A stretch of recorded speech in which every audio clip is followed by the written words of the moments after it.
Driving days in the US are stressful, but driving days in Mexico are probably next level. 10 times as stressful because you kind of never know what you're gonna get. Today is the day that I hope we are going to get the Xmax fixed.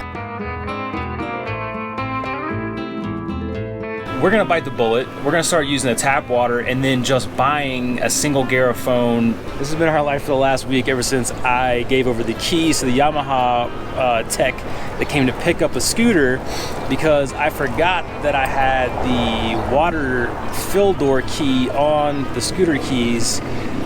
It's working, but this code is not working. And that's the ABS? It's the ABS. Okay. We're Dennis and Liz of Eat See RV. Last week's episode left off in the gorgeous lakeside town of Valle de Bravo, Mexico, where we went on our first ever paragliding trip. Visited a butterfly sanctuary where we saw millions of monarch butterflies, and spent time relaxing and working in an incredible lakeside campground. Today we pack up to make our way into Teotihuacan, a small town about 45 minutes north of Mexico City.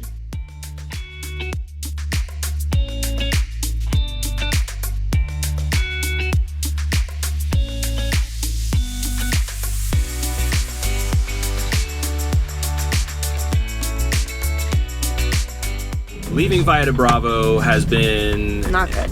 Not great. The toll road we were expecting to be able to take only allows trucks up to 3 meters high, which is 9 feet. We are all above 9 feet, so we can't go that way. So we rerouted ourselves, but it's going to add at least an hour to our trip. Now we either have to figure out where we can turn around. It's not going well. Are we going to go back through the city and go out the way we came in the first time? We don't know. Yeah, not going well.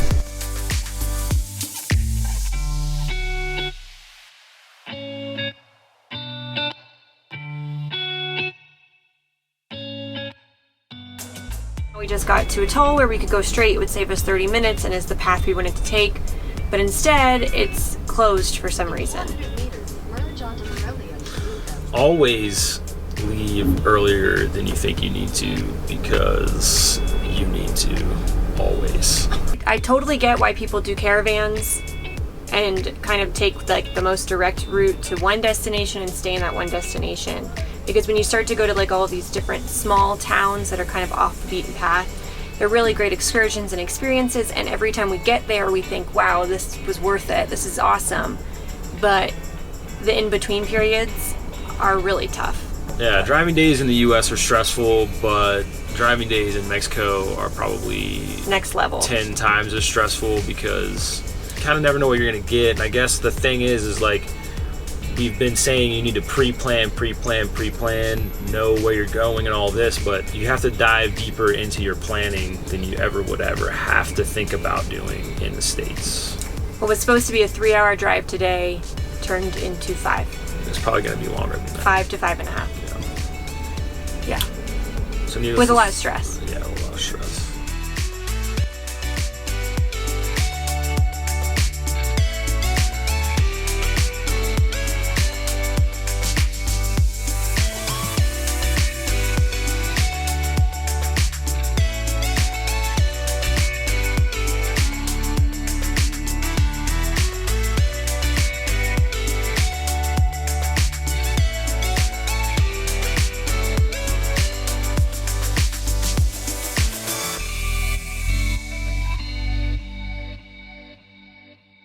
Today is the day that I hope we are going to get the Xmax fixed. We are camping in Teotihuacan right now, and there's a Yamaha dealership in the next town called Ecatepec.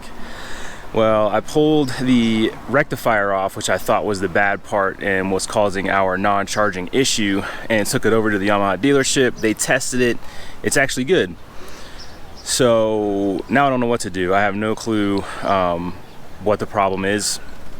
But luckily, the Yamaha dealership will actually send a technician out to diagnose the problem you're having with your motorcycle, even though they're 45 minutes away, for I think it was around 750 pesos, which is about $45 US. So the guy should be here in 20 minutes. I'm gonna pull the Xmax off of the moto tote so he can get to whatever he needs to get to a little easier.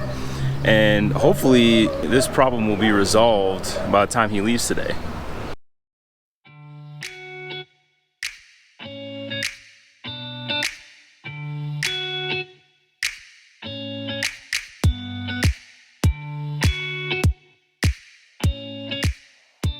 The first time we cruised through that we stayed in at Las Palmas, I actually hit a tope, very large tope, going a little faster than I should have. Needless to say, the scooter felt a bit of that shock, and luckily I had a wheel tie on the back wheel to keep the back wheel from hopping up off of the moto tope. But now that I'm trying to get it off, I've noticed that I'm probably gonna have to cut the wheel tie because the force from the bike lifting off of the moto tote actually sucked the teeth the teeth that hold the tie, like tension, into the buckle. So I'm glad I had the wheel tie on there now, and I'm glad I have a spare wheel tie because this was wrecked.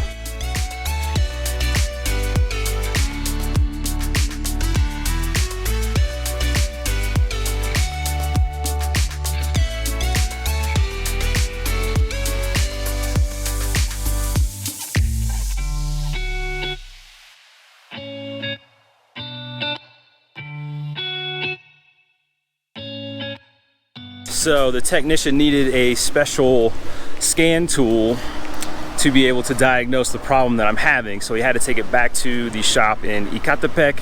It's probably gonna be about a 2-day turnaround, which I'm cool with because we can't use it anyway. So yeah, it's super nice service, super nice dudes.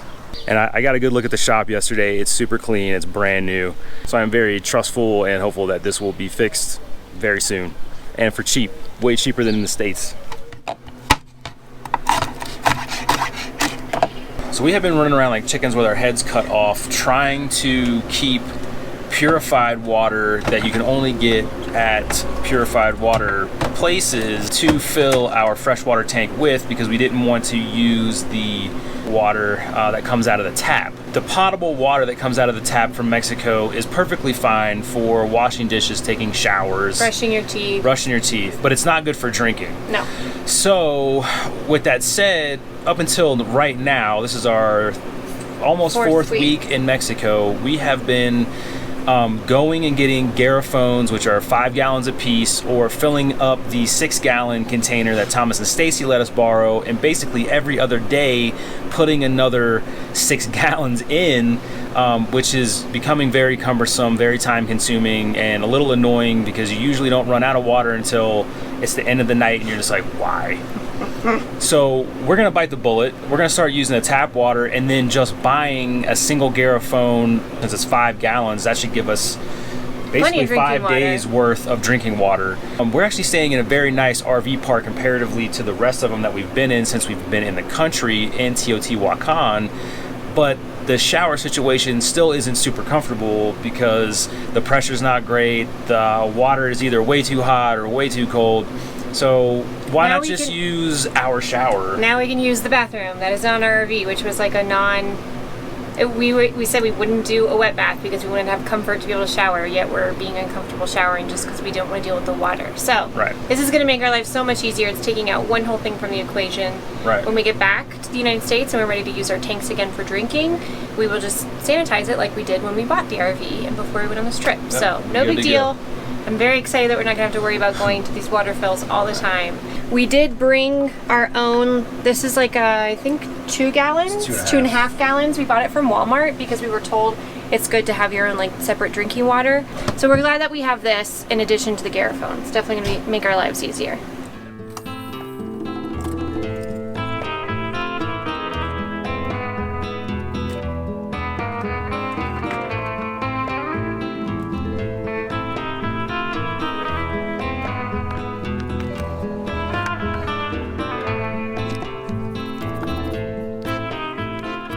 The water pressure here is going to be less than optimal, and I didn't realize that I had left the water key for the water-filled door on the scooter keys. This has been our life for the last week, ever since I gave over the keys to the Yamaha tech that came to pick up the scooter, because I forgot that I had the water-filled door key on the scooter keys. Don't ask me why, I just did. You just didn't think about it.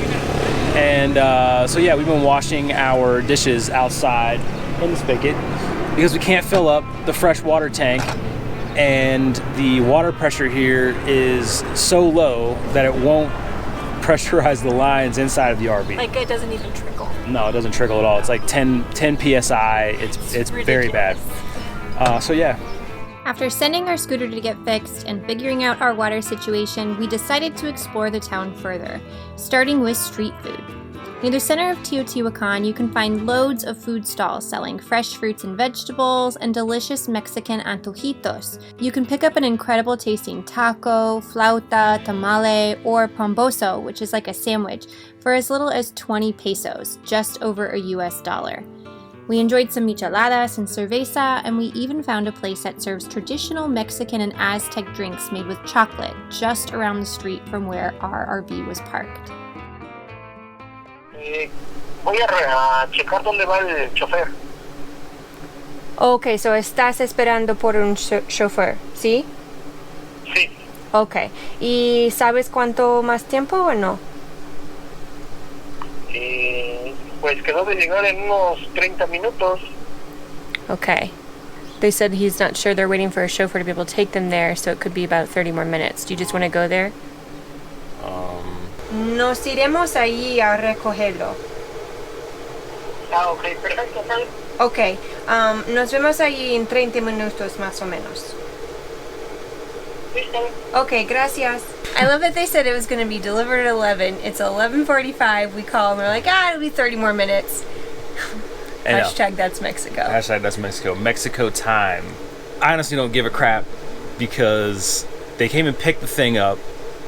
It's going to cost us less than $100 to get it fixed. And now the scooter is totally done in Mexico. Buenos días. Hola, Howard. Hola. So we just called the Yamaha people. Sí. They said it's going to be another 30 minutes before they can leave because they're waiting on a van. Sí. So if you don't mind taking me over there, Sí. this will be my first scooter driving experience Oh, in Mexico. oh, this is very exciting.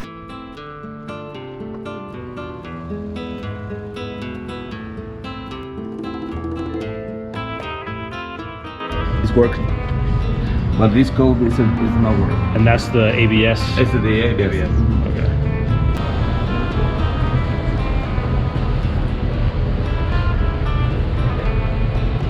Time for a test drive.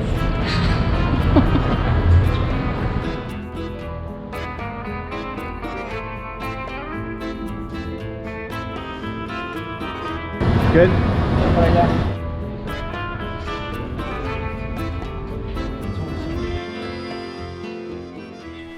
So dealing with Yamaha Ecatepec here in Mexico has actually been a really cool experience. They came and picked up the bike, they did the diagnosis, they fixed the problem and found an additional problem for less than 90 bucks US. So the tech told me when I picked it up today that the charging problem was basically just a dirty plug from the alternator to the rest of the charging system. So he just unplugged it, cleaned it, charging system's good to go. The check engine light that we were having was actually being caused by the ABS sensor that's on the front wheel. And unfortunately he couldn't repair that because they don't sell the Xmax 300 down here in Mexico, so he can't order the part. So we said we'd be better off just getting it fixed when we get back into the States. I'm just gonna have to be careful and not grab a handful of front brake if I get into an emergency stop situation, because I don't know if the ABS is going to work or not. But other than that, we're back on two wheels, thank God. A few quick things now that we're actually riding the scooter that I want to talk about. A lot of people mentioned that we should expect the first thing to get stolen in Mexico would be our scooter. I don't believe that for a second, but just in case, I ended up going with two lightweight locking systems, both of them by Kryptonite. The first one is a brake caliper lock with 10mm steel shackles that you actually would have to cut each one of these because they don't twist to get this whole thing off. and that goes on the front wheel. And then for the back wheel, I'm with a shorter version of their motorcycle lock, which is called an integrated chain. So this guy actually unlocks, and you can kind of see the shackle inside that goes inside of the chain, and it's all one big piece. When it's off of the moto tote, it's gonna go around one of the rear shocks and through the wheel, securing the wheel to the shock so they can't move it. They're gonna need a bunch of grinder blades to get through both of these. So I don't think anyone's even gonna bother. They're gonna look at this and just think that's way too much work for a minimal cost scooter. When it's not on the moto tote, I'm gonna be throwing, I haven't even seen what this looks like yet. I haven't pulled it out of the bag, but it's the Dalco extra large scooter cover. It's waterproof, tape seams. I don't want to put it on the scooter while it's on the moto tote and we're driving, because I'm sure it'll still be flapping and it'll just screw up the paint way quicker than road grime will. Anyway, one more thing. The reason I ended up going with these kryptonite locks is because I watched a few videos by this dude named the Lock Picking Lawyer, and this guy is a magician literally when it comes to picking every lock on the planet.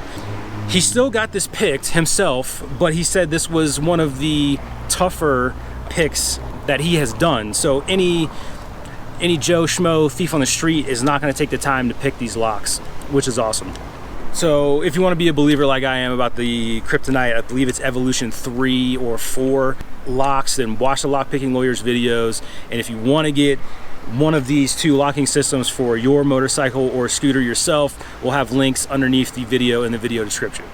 We are so thankful that our scooter is officially fixed and not just hanging off the back of our RV as we drive through all of Mexico. Dragging an anchor around. Yeah, that we actually get to use our scooter moving forward. We're very, very excited to have our 2 wheels back and a little bit of independence. We are so thankful for Thomas and Stacy and Caitlin and Howard for driving us around for the past 4 weeks, pretty much everywhere we've gone. So if we have excursions or trips or errands we need to run, we kind of have the freedom to be able to do it on our own now. It also feels really good to be in one spot for quite some time, which is even the reason we were able to get the scooter fixed, because we're going to be in Teotihuacan for 2 weeks. And mainly we planned that because we were supposed to have a flight back to Tampa for a real estate closing that unfortunately fell through. So we don't need to fly back anymore, but Caitlin is still flying out of Mexico City, and since Teotihuacan is about 45 minutes from there, it's one of the best locations you can for flying out. So we're kind of staying put. It's giving us the chance to fix the scooter, get some work done, explore the city, and we also are enjoying the park that we're at. It's like the most established trailer park or RV park we've been in, I'd say, in Mexico so far. Yeah, so far for sure. The electricity is usable. We can run appliances and it keeps the batteries topped up. We just can't run the AC, but luckily there's plenty of shade. And Mina, the owner of this trailer park, speaks relatively good English, and she's been so helpful with us in getting the scooter fixed. She actually called to like confirm that the Yamaha people were legit. She like asked what are the names of the people, called Yamaha when they arrived, and she quizzed them on their names, asked for the license plate number of the vehicle to make sure it was like registered with Yamaha. She did not like the fact that it didn't say Yamaha on the side of the van. She was like, nah, let me call and make sure this is okay. So we're very thankful for Mina's help. She's been awesome so far. And she also actually shared something that was really tough and I think kind of eye-opening for us being here in Mexico. We're seeing it from the tourist perspective, getting to go to all of the really cool places and explore and enjoy all of the beauty it offers. But there are some harsh realities of being a citizen in Mexico, and one of them is having a very large number of missing people per year. And this is not exactly the fun way to end the video, but we did want to help Mina out because unfortunately her son has been missing for over 9 years. And while we've been staying here for even just this week so far, she's gone on trips to different states to try and follow breadcrumbs or places where he might have last been seen in hopes to find him. So her search has been never ending for the past 9 years, and she has hope that he is still out there. So we wanted to do our part to hopefully help, and we're going to be showing his picture and some information for contacting Mina if someone has seen him. This is part of travel, for me at least, is being able to make the world better through our travels. This is why we share our epic videos in the first place, to make your day a little brighter. And if we can help someone that we've met along the way who has been really nice to us, we want to repay the favor in any way we can. And the only way we can really do that right now is to just share what we know about her son. Maybe you've seen him, maybe you have a lead, who knows? We're just gonna put it out there, and if something awesome happens because of it, then why not? Next week, we're going to be sharing a really great video for our Mexico Mondays where we visit the Teotihuacan pyramids, which was amazing. And we're also going to be venturing into Mexico City next week. So there's still great content coming out for Mexico Mondays. We put a new video out every Monday at 6 p.m. with the other RV Amigos, the New State Nomads, and I'm Not Lost in RVing. So make sure to stay tuned. And until then, we'll see you next week.